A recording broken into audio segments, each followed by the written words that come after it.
Welcome to Hints and Guesses. Here are a few quotations from Jung on the shadow.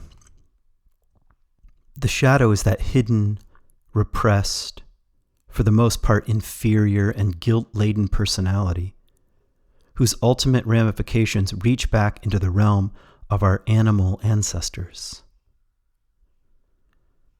And a little later, everyone carries a shadow. And the less embodied in the individual's conscious life, the blacker and more denser. This is from Archetypes and the Collective Unconscious. Here's a quotation from Ion. If it is repressed, that is the shadow, if it is repressed and isolated from consciousness, it never gets corrected and is liable to burst forth suddenly in a moment of unawareness. And here's a little quotation from Civilization and Transition. The change must begin with the individual.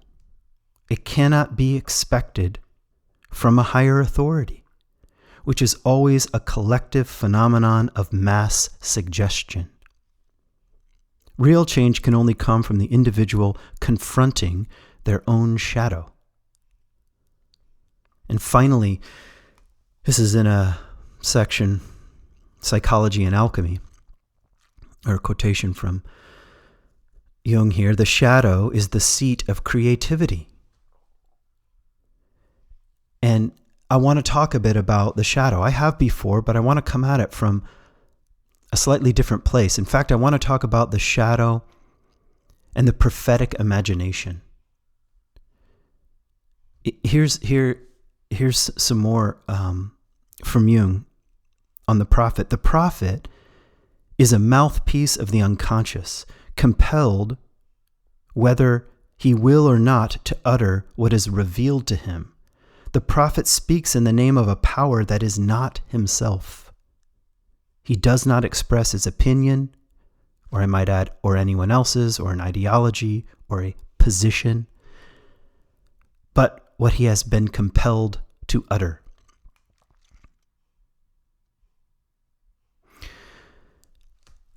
I've been thinking a lot about Jung lately for a couple of reasons. Obviously, I've been studying him and reading him and learning from him for many years now, but also because I've entered the second year of a 3-year program in spiritual direction.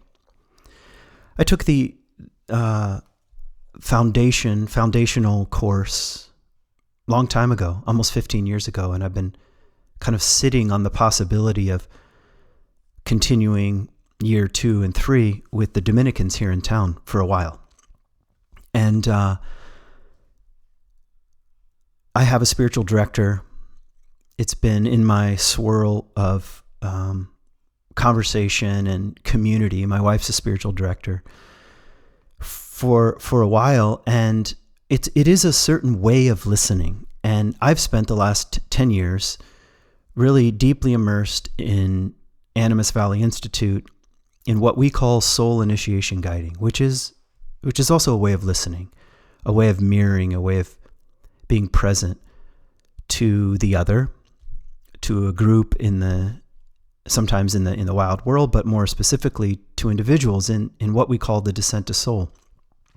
And what I sometimes imagine is the other side of that, the other face of that, of the descent to soul, is maybe what we would call the ascent, ascending to union, communion, transcendence. The other face of the spiritual life, ascent and descent, both matter. And I'm not exactly sure where spiritual direction lands in that. In some ways, it is more directly about how to listen to our desire for God, for the transcendent, our prayer life. Whether we feel God's absence or presence, both. If you're a living, breathing human being, both. We experience both. And so part of my attraction to wanting to enter this program is almost like learning to turn the radio dial a bit from descent to soul, from soul initiation guiding to the realm of spiritual direction. I'm actually just curious, what's the difference between the two? How do they align? What are the qualitative sort of differences in the deep structure of how to walk with someone? And plus, I really trust the Dominicans and their program. They've been doing this for many, many years. And there's a sort of a deep emphasis in the mystical dimension, mostly of Christianity, but not exclusively so, what we learn from the great saints and mystics. So I get to re-enter this terrain, which I'm really excited about. And in fact, I'm going to continue to offer companion guiding. If you've been listening for a while, I've been, you know that I took a full-time job as a pastor here in town at Mayflower Congregational Church. So I don't have as much freedom in my schedule as I did, but walking with people in a one-on-one way is going to continue to be an important part of my life. And also, I'm opening up a couple of possibilities for some spiritual direction sessions. I'm going to take on 4 directees, as they're called, over the next year from now until May. A couple people have expressed interest already, but I wanted to open it up to you as well, and particularly to my patrons first. If you're kind of wondering about a kind of one-on-one conversation once a month with me, send me an email about this. Contact me. And as part of the program, I'm going to offer this for free. So for a couple of you, 2 or 3, is probably all the spots I have left at the moment. But from now until May, we'll do a once-a-month session. And in a way, you'll be helping me explore what it's like to listen, to turn the radio dial slightly closer to the world of spiritual direction. You'll be joining me in this process. So if that's attractive to you, if you are wondering, what is my actual life with God, with the divine, what's it like? I mean, what are my longings? What is my prayer? How do I metabolize and be present to moments of consolation and desolation? And in other words, connection and meaning and orientation and the absence of that. And how can I deepen that is really the process of spiritual direction. And in a way, just hearing yourself, what's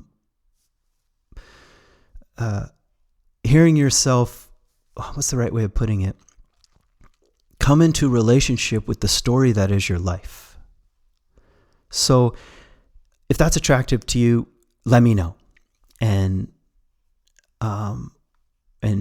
really in the next couple weeks, I'd love to get a couple of more people here. So that's an opportunity. And maybe as another part of this program, I asked the sister, who's the sort of the main guide and teacher in this program, if I could choose Carl Jung as my spiritual giant. That's the language they use. So someone that will accompany me, and no one's ever chosen Carl Jung before, although there's lots of Jungian stuff in this program. And she's like, okay, fine, why not? So I'm sort of entering back into Jung and into listening to him again and asking certain kinds of questions about what he embodied and his contribution to a contemporary spiritual conversation. So that's partly why Jung is fresh on my mind here, and these quotations about around the shadow and around the prophet have been working me for a little while. And so anyway, I just wanted to give you a background of where I've been coming from and kind of what's been stirring in my life. And maybe in terms of future offerings, I know my next Animus program is going to be in March. It just went online. This is a 5-day program, a Wild Mind Intensive in California. So if that is attractive to you and you want to join me in California, I'll be guiding with my friend Gene. We've guided a few programs together. Really like this. It's a great time of year, too, to be out in Southern California, in the desert. So check out Animus's website, Animus Valley Institute. And there'll be a few more coming up in the spring, and then late 2026. It's not even really on the calendar yet, but I'll be co-guiding the year-long program, which is one of the most in-depth and intense programs at Animus. I was a year-long participant. I've co-guided a year-long, apprenticed as a co-guide a couple of years ago. In some ways, this has been what's been most attractive about wanting to sort of become a guide at Animus. It's this year-long program. So that's for a certain kind of person. You can check the website around how we frame the year-long, and it might be the right kind of thing for you, the right kind of opening in your life, the right kind of possibility to join us on this pretty intense year-long program. So those are just a couple ads about what's cooking for me here. So this podcast is about the shadow and prophetic imagination. And let's see, how do I want to start? I made some notes here. Maybe I just want to make a comment about what's going on in our world right now, and particularly in the States, but it's not exclusively there. In this extreme, what I like to call extreme posturing, self-righteous posturing on the right and the left, and that both the right and the left think about themselves as being prophetic. Speaking truth to power, as people like to claim. The right thinks it's prophetic by standing up for tradition and order, which I'm not against, but in a way that is anything but prophetic most of the time, and I'll be more clear about that later. And the left is standing against power, but often using power and violence to oppose the other, using chaos to oppose the other, by othering the other, ironically, trying to take down the othering of others by othering the other. It's like a kind of a strange self-referential feedback loop here. Both sides using power, in a sense, to control. Power on the right comes through institutional control, largely. And power on the left comes through chaos and destruction of order and a kind of anarchy, you could even say, at its most extreme. Both still really power-based. Certainly not rooted in love, and certainly not rooted in the kind of prophetic imagination that comes up out of the biblical tradition.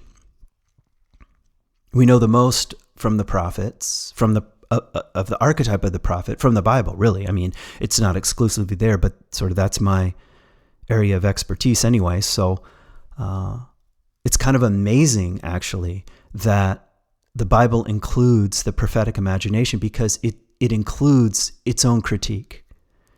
The moment it gets too hung up on law, the prophet comes in to critique. The moment it gets too hung up in its own complacency and wealth and comfort, the prophetic imagination arises. In fact, the prophet arose between the way of power and the way of denial. That's what I would say. Between formal control and repression and ignorance. If there's too much repression and ignorance, or too much form and control, the prophetic imagination arises in the collective field, through an individual usually, or a group. Sometimes there were prophetic schools, actually. So without prophetic imagination, the Bible is just about law and control, or kind of pious, self-righteous escapism. And the prophet rages against these things. And the other thing I might say is that the prophet arose in times of polarization, actually. I don't even know if it's true, but, people say we're more divided than ever. And I'm a student of history, so I don't really think that's true, but maybe there's some truth to it. Or maybe it feels more potent and more available because of our phone addictions. But the prophet arose during times of polarization, during times of extremes or tension or violence or hopelessness or ignorance or hatred. The fact that all the prophets weren't killed right away is kind of a miracle. Many of them were killed, including Jesus. Jesus is seen primarily as a prophet. We know this because he asked his disciples, who do people say that I am? And they say, well, some say Elijah, some say Jeremiah, some say John the Baptist, one of the prophets, in other words. So how we ever domesticated Jesus is it's a great crime, really, and a great loss, and might even point to why Christianity is so impotent at the moment in much of the world. A country club for insiders or an ideological camp to point the finger, and we've chased all the prophets out of town, including Jesus, including John the Baptist. We can't handle an apocalyptic baptizer saying, repent, swap out your mind, metanoia, teshuvah, turn around. We can't handle that. We think, well, speak truth to power means, oh, I know the truth and I'm speaking against other people, But the major insight from the prophets is you don't know what you're talking about. So, what else do I want to start here with? Maybe a bit of a definition of what we mean by the prophet. What is a prophet? And I could even say, what's the archetype of the prophet? What's the pattern? And a pattern is a better way of saying it because it's not like, it's not like the DSM, you get 5 of the 7 here, and then that guarantees a prophet or whatever the math is. But these are manifestations or something like that of the archetype of the pattern. So first of all, the prophet has an experience of the divine. That's first and foremost. The prophet is not filled with ideas or political, political philosophy. And he looks out and says, these people don't follow the correct political philosophy. It doesn't start like that at all. The prophet has an experience of God, of the transcendent. And if you look carefully at the encounters, particularly in the Bible, of the divine, they're anything but tame. They're wild, they're strange, they're dreamlike, they're visionary, and they're downright scary. Yahweh is not anyone's buddy. It's wings full of eyes and beasts and creatures and thrones and wind and fire. It's the ominous and the numinous and the luminous which makes the prophet shake. It's not issue-based at all. And without divine encounter, you don't have a prophet. So that's the first thing. And if you turn a somewhat critical eye toward the so-called prophets in our town, in our world, would you say this? It's true. I trust that on the heart level and the soul level, they've touched the transcendent. The second thing is after encounter, they tend to see the world the way God sees the world. And I'm not saying that the prophet doesn't interpret in some way. I mean, what is an experience of God except something that's hard to explain, a kind of mysterious phenomenon? But my main point is that they see the world. They look out not through their eyes, but through the eyes of God. That's the idea. Here's maybe the third idea. I got this from Heschel. He says, Abraham Heschel, he says, everything they say or do is done in tears. That's how you can trust the prophetic imagination. There might be fire, there might be passion, there might even be anger, there might be rage, but not without a tear, not without grief, not without brokenness, not without loss.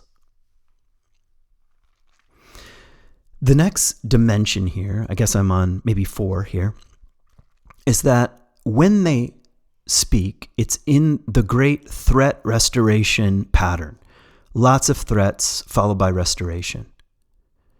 It's kind of, in some ways, it's kind of a karma-oriented message. an if-then. If you continue like this, then. Or a threat. If you continue like this, this is what's going to happen to you, and then you'll be restored. It's always in this kind of like destruction and renewal imagery. And what's true is some of those threats materialize and some of them don't. I mean, oftentimes people think, oh, prophets are the ones that predict the future, but that's not exactly the case. They're saying, look, if you continue, if you live like this, you're going to die like this. Or if you continue in this stuck in this way of thinking and being, there are consequences.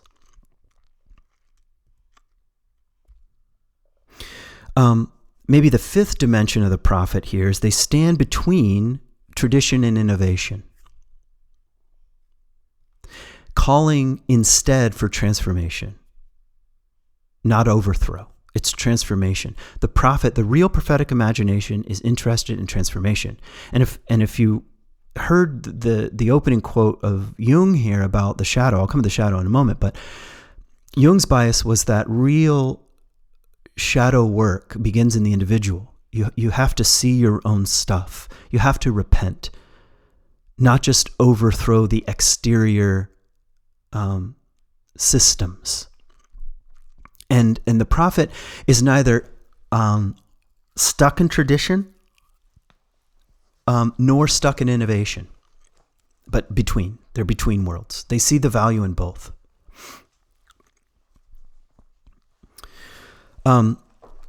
I don't even know what number I'm on. I used to do this when I was a teacher. I'd be like 1, 2, and then I'd get confused. I'd switch to A and B, and so I'm not sure, maybe 5 or 6 here. They see the whole world as God's.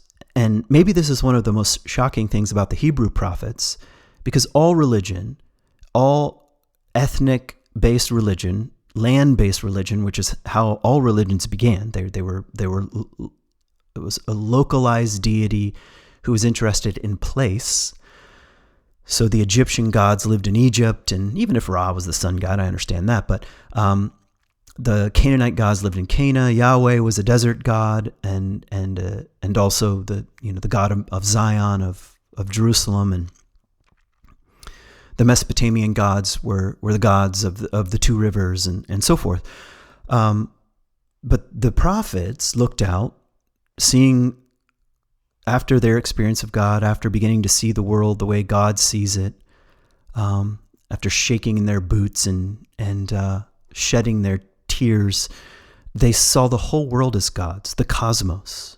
So in some ways it's less human-centric and even less place-centric. I mean, place matters. Of course place matters, but also the whole world matters, and the whole world weeps. And it's not just that the prophet sheds a tear, but the earth sheds a tear. That's the deep stream of the prophetic imagination. And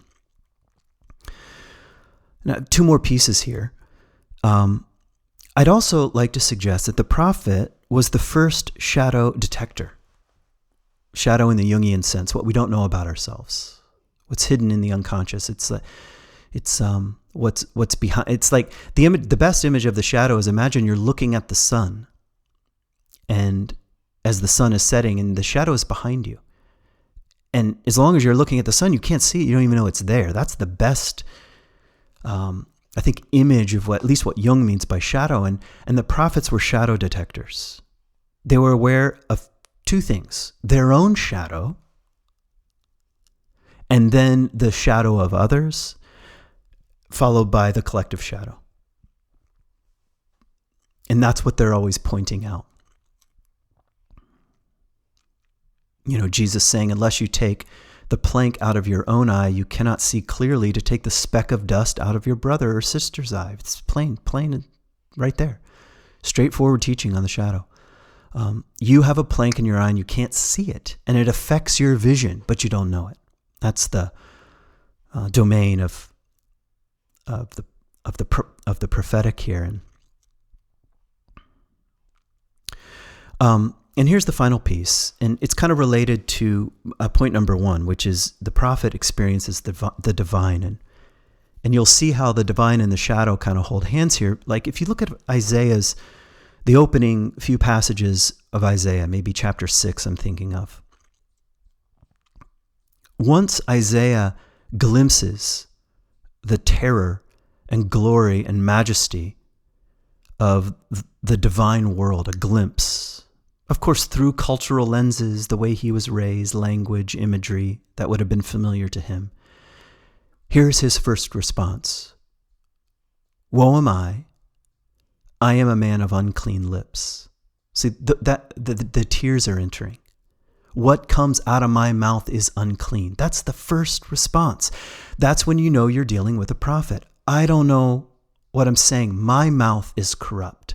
My eyesight doesn't work. My ears are plugged. Isaiah cries out later, morning, my morning, he wakes me up. Here's the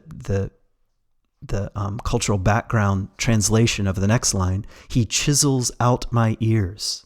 Might say open or something in English, but he takes, it's like a hammer, and he chisels out my ears. Morning by morning, he wakes me up so that I can hear, so that I can see, so that I can speak with and in the name of God. Here's a line from Richard Rohr that I think is pretty awesome. I've been reading again Rohr's book, Everything Belongs. It's part of my coursework in spiritual direction, and I'm actually just shocked. I mean, I read this book and listened to a series of audio tapes starting, they weren't tapes, stuff on my it was in the iPod. I had a black and then a silver iPod with a little wheel that went around, and there was a teaching called How to Get Everything to Belong or something like that. And it was Richard Rohr and Thomas Keating. My wife and I were given this series of teachings when we moved to Israel in 2005. We moved in 2003 initially, and then moved back home and had a kid and went back again. And we took these teachings with us, and they went in deep. We both listened to them sort of on repeat over the course of our time there. And I'm shocked how much was in this book that were to set a course, chart a course for the next 20 years of my life. And I didn't even know it. It's like I was following a script in a way. There's so much in this book that I think is profound, and is the right kind of voice in our culture right now. Anyway, if you've never read Everything Belongs, I highly recommend it. Anyway, here's a line from it. Before enlightenment, all fear, judgment, and criticism is stated in the second person. You are. You are this.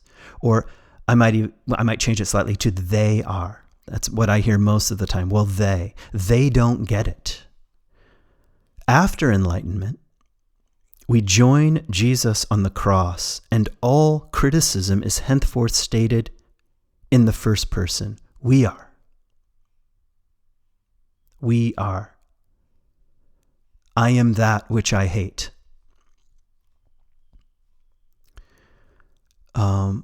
Woe am I am a man of unclean lips. We are people of unclean lips. You can feel the difference here. And that's hard work. Who wants to look in that direction? It's uncomfortable. It's uncomfortable. It's the easiest direction is to point the finger and to separate ourselves out. I think I have another another Rohr quote. Let me see if I can find it real quick. Oh yeah, here's one. The contemplative mind is the only mind big enough to see this. This being the cosmic Christ is no threat to anything but separateness, illusion, domination, and any imperial ego. So the cosmic Christ, what does the cosmic Christ threaten? Well, our imperial ego, our separateness, our illusions, our divisive mind. So he says the contemplative mind is the only mind big enough to see this, and the only kind of seeing that is surrendered enough to trust it. The calculative mind will merely continue to create dualisms, win-lose scenarios, imperial ego, and necessary victims. It cannot get out of its own logical trap. So you can see why we need prophetic imagination, why we need shadow work. Because otherwise we'll get fixated and locked into this kind of calculative, imperial, divisive, victim blaming and shaming, or acting as the victim, which is the only currency in town at the moment. This makes me think of the very famous story that in the Gospel of John, where a group of people bring a woman who's been caught in adultery to Jesus, and they want Jesus to condemn her so that she can be stoned. And this is pretty dark, but you also get the sense that they're testing, like, well, how serious is this Torah teacher? How committed to the Torah is he? Or is he a creative interpreter? Because this is like one of the kind of anti-Semitic tropes that basically Jews were all the same and they were all about the law, and they wanted to kill this woman and so forth. And Jews, even in the Gospel of John especially, was a lot of sort of division between the early Christians and the Jewish community. So the Jews get blamed a lot. But the Jews is way too broad of a term. I mean, the rabbis, the Pharisees, the Sadducees, the Essenes, the Zealots, the Herodians, these are just groups, all had very, very, very different interpretations of the Torah. And that's kind of what they're dangling. What are you going to do with this? But the way Jesus handles it is to point, again, using the kind of prophetic imagination, standing between tradition and innovation, and instead pointing to the human heart. It's a shadow move here. He says, okay, he who is without sin, be the first to cast the stone. No one steps forward. How can you? Put yourself in that scenario. I condemn so-and-so. When was the last time you condemned a group, a person, an individual, a political figure? Imagine Jesus saying there, okay, fine, all right. Are you without fault here? And here's one of the secrets with shadow work.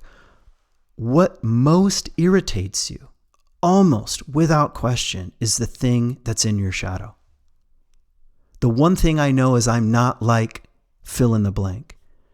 Or the thing that really, really activates you. They are fill in the blank. It's probably in your shadow. And that's what Jesus is getting at. Okay. What irritates you here? All right. Take a look within. And no one has the courage to step forward because they start to do it. They're like, well, okay. And then Jesus turns to the woman and says, does no one condemn you? Neither do I. Neither do I here.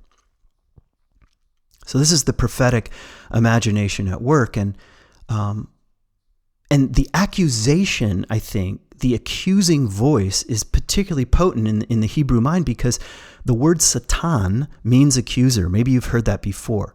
Satan in Hebrew means accuser. And really, in other words, Satan is a lawyer that in the sort of, I don't know what you call it, the cosmic order of things, initially or originally was in heaven with God. That's the beginning of the book of Job, and Satan is accusing. Oh, well, Job just likes you because look at his life. It's like pretty good. What if his life wasn't good? And he's like arguing and pushing and accusing. So that accusing voice lives in all of us. And you see it here in the story where they're accusing this woman of something, but unwilling to kind of to turn the gaze inward here. So the prophetic imagination is really the opposite of that satanic voice, the accusing voice that we carry and then becomes kind of tasty for the collective to get on board. Whatever my group, that's the mass mind here. Whatever my group is all about, it's like it's a collective Satan that sort of arises in its ability to accuse everyone of of evil, everyone else of evil and darkness, and if we could just get them out of the camp, we'd be free. That's the idea, at least. And let me circle back to one thing I said about the shadow, which I didn't really comment too much on. From Jung, he says the shadow is the seed of creativity. Now, how is that possible? Because what's hidden, sometimes our own evil, greed, cynicism, and hatred, well, those things we might not be that aware of, but wherever we stuff the bad, we could say, I'll just be more plain, we're likely to also stuff some good. And so when we do that, when we say, I am that, when we really see it, we don't just pretend, we see it, we say, actually, no, I'm very much like the so-called enemy, except I'm doing it in more clever ways. It's like that, instead of that diminishing us, it brings forth creativity. It brings forth goodness. We're able to see what we sometimes call at Animus, the gold here, the golden dimensions of our shadow, as much as we're able to recognize the sinister dimensions of our own shadowy material. It's both, really. Okay. I made a list here of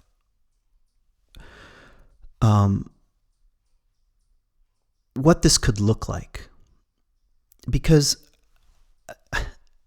this is one of the dangers of making podcasts anyway, and consuming them, is that we hear them, right? We hear them and we think, oh yeah, maybe that's true. Or maybe you hear something I say and you think, oh, that's not really true. And sometimes it never grows any feet. And maybe this is just, I'm just projecting onto you, but sometimes instead of growing feet, I'll just move on to the next podcast. I can feel my own phone addiction arising, and I'll say, well, maybe I should consume. Even this morning, I was like, I should make a podcast, because I've been thinking about these ideas for a while. And then instead I opened my phone and looked for another podcast that I could consume, So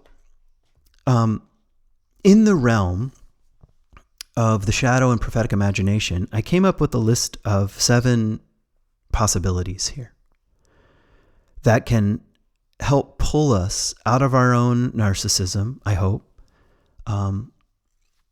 and out of our own self-righteous posturing, and at least start walking toward, a more real and integrated way of being in the world. So here's my sort of list of 7 things, and these are written primarily to me. Like whatever Rohr said, he said, we join Jesus on the cross and say, we are like this. So I'm like this. And okay, here's number 1.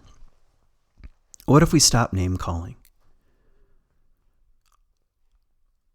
And it might be a challenge for you to think, first of all, the ways in which you name call and the ways in which our culture, and pick your side, right or left, loves name calling. The long list of what I call the ists, like the so-and-so is a communist, so-and-so is a fascist, so-and-so is a Nazi. Here's another phrase I've been noticing: far left and far right.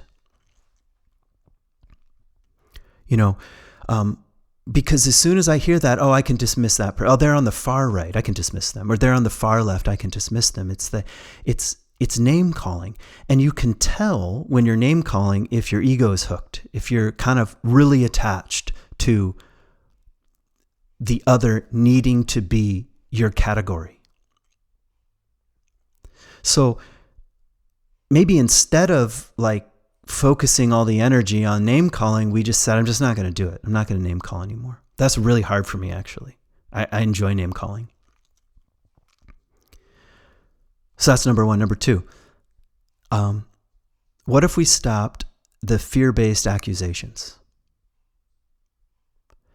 And at least from what I can tell, social media culture is deeply, deeply rooted in fear.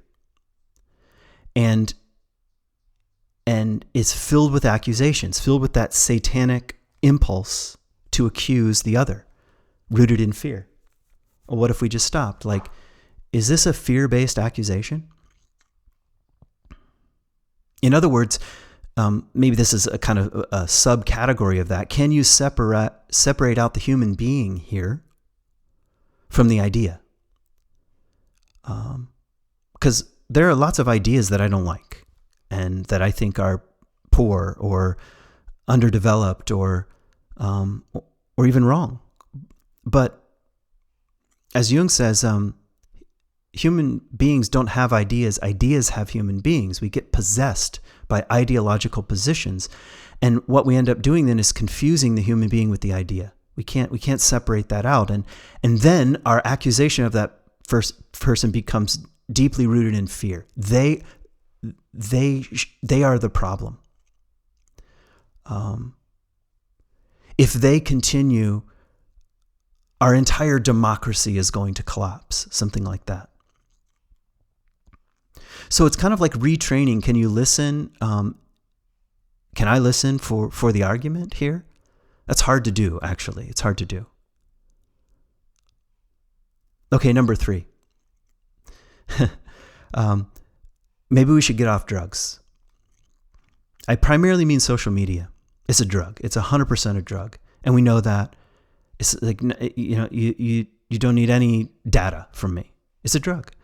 And our whole culture is just peddling a whole series of image, emotion-based drugs, not to mention the actual drugs that are just flooding our system. The way we flooded the rivers and lakes and water systems of our entire continent with poison. And we think, oh, well, it'll be fine. Maybe we ought to get off drugs. Number 4. Something now I'm really preaching to myself. Practice meditation and contemplation. It's almost like it doesn't matter what kind, but it's a regular practice of not clinging to feelings, emotions, ideas, certainties, positions, flags, accusations. Practice meditation and contemplation. I don't see how you could experience liberation from our culture of drugs and fear and name calling unless we go forward towards something. And the great traditions say it's called meditation and contemplation. Number 5. You really want a prophetic imagination, seek God or seek encounter and be afraid of what that might mean. And that's not a very popular message. I mean, seeking God might sound like a popular message, but the possibility of encounter that you might shake, that you might have to shut your mouth or feel your own unclean lips, that's the pattern. So it takes a lot of courage to even say, where are you, God? Where are you? Who are you? Who am I, for that matter? And we can't make encounter happen. It happens while we're out wandering one day with the sheep, like Moses, and suddenly the bush is on fire and it's not being consumed, and it feels like we're on holy ground. You can't make that happen, but you can wander in such a way, I think, where your own longing for transcendence, for something beyond our petty imperial ego and our cultural obsession with being right, that we long for something beyond that, and that's to walk in the way in the way of seeking here. Here's number 6, and it's kind of more direct. I am that which I see and accuse. I mean, that ought to be put that on your mirror. I am that which I see and accuse. That's Shadow Work 101. I mentioned this before on the podcast ages ago, but I got it from Ken Wilber. He said, shadow work might be the most important psychological, what does he say? psychological, not tool, but the most important thing to integrate, I guess. It doesn't use that exact phrase, in the 21st century. In other words, if we're not doing our shadow work, then we're missing the great gift of contemporary psychology, really.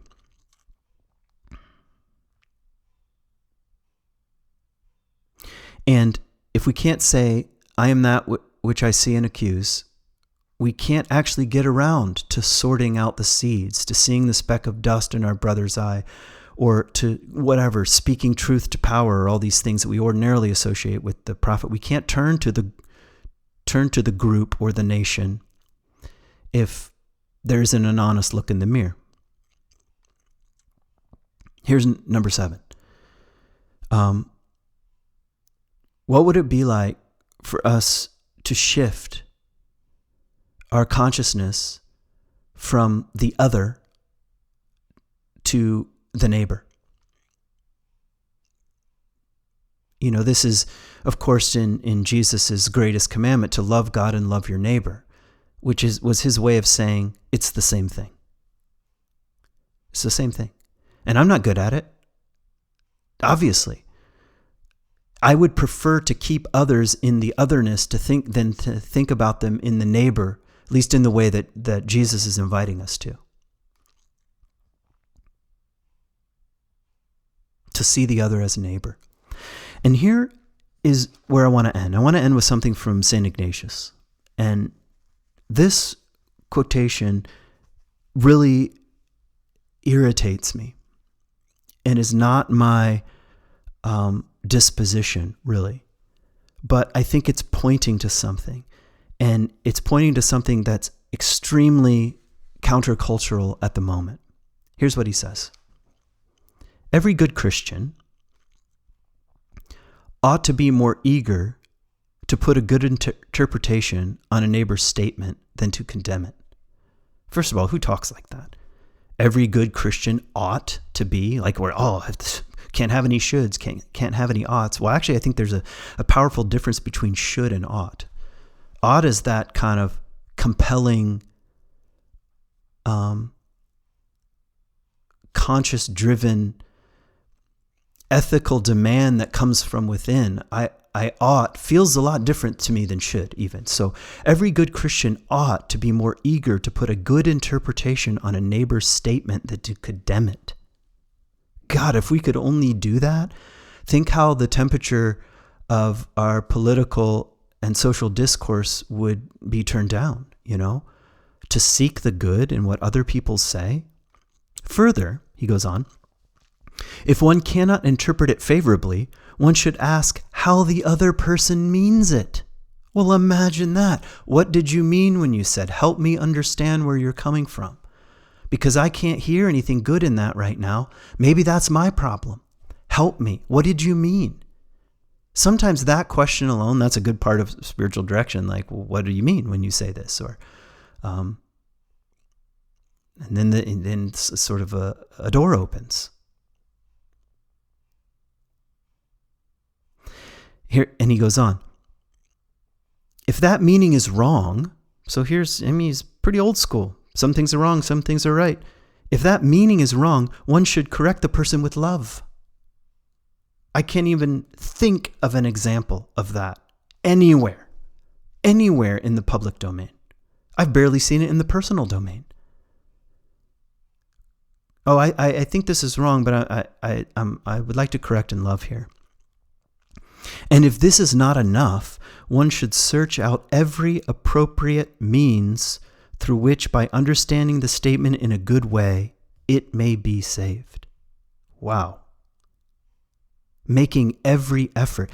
I don't think this is the same as optimism, but I think this is coming out of a deep commitment that the other is my neighbor, and I'm asked to love my neighbor. And in fact, my neighbor is intimately and deeply intertwined and interconnected with my own life, as we all are intertwined and interconnected with the entire cosmos. There is no such thing as other, really. There's just the neighborly expression, the manifestation of the mystery of God in the package of this unique human being, even if they're wrong about something. God, they're probably wrong about something. I'm definitely wrong about something. But imagine making every effort to understand, to ask what people mean, to interpret the best in what people say. I hear this and I think, okay, that's not me. And also I feel like, although that's hard, I don't think it's impossible. And it might take something like these 7 steps. I got to stop name calling, stop making fear-based accusations, get off drugs, practice some meditation, seek God, say regularly, I am that which I hate, that which I see and accuse, and ask, maybe by grace, to see the other as a neighbor.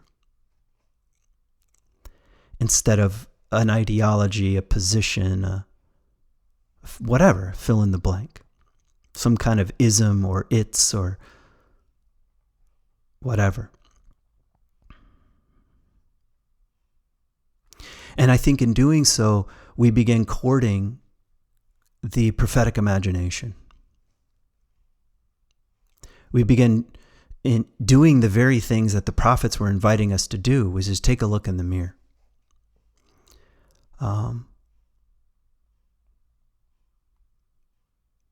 Okay, I want to end with a little passage from Richard Rohr, and that'll be it. The contemplative stance is the third way, which is a lonely path, I might add. The contemplative stance is the third way. We stand in the middle, neither taking the world on from the power position, nor denying it for fear of the path it will bring, or of the pain it will bring. We stand in the middle, neither taking on the world from the power position, nor denying it for fear of the pain it will bring. Repression, in other words. We hold the realization, seeing the dark side of reality and the pain of the world, but we hold it until it transforms us. Knowing that we are complicit in the evil and also complicit in the holiness. That's that deep prophetic imagination. When we say, I am that which I despise, and I am that which is also good and holy, that's when I think we're coming to a more realistic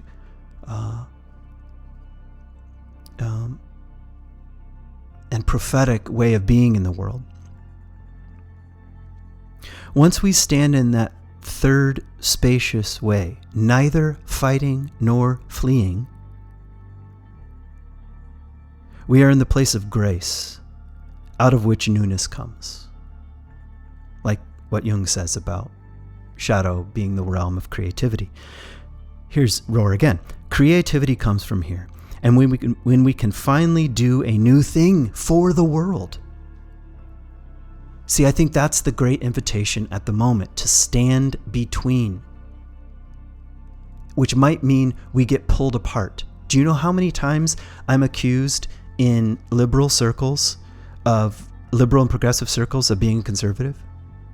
Like, oh, you sound like a conservative, And how many times in really conservative circles, I get, accused of being a progressive, a liberal, and I'm not saying I'm special. In fact, if that ever happens to me, that's a kind of grace, I think. And it's what Richard Rohr is talking about. And it hurts. We get pulled apart. We're between thieves, like the image of Jesus on the cross, between the believer and the unbeliever. In the presence of accusations and in the presence of loving disciples. It's like the cross holds all these things. The most ancient and I think profound image of the cross is equal distance, not the kind of T that we sometimes see, but equal distance. Like the Byzantine cross, the horizontal and the vertical were of equal distance, surrounded by a wreath, a ring, an ivy, a dimension of growth. This is the coincidence of opposites. This is the third way. This is the holding the tension. and letting it pull us apart. And when that happens, creativity comes from here, Rohr says, and we can finally do a new thing for the world. When our ego stops getting hooked, when it's not our agenda, then we can hope ours is the agenda of God. That's the deep desire of the prophet. I want my agenda to not be my own, but the agenda of God. We can stop building our kingdom and become usable in the kingdom of God. I hope you heard a hint, a guess, a clue for your own unfolding and wild and beautiful spiritual path. Peace.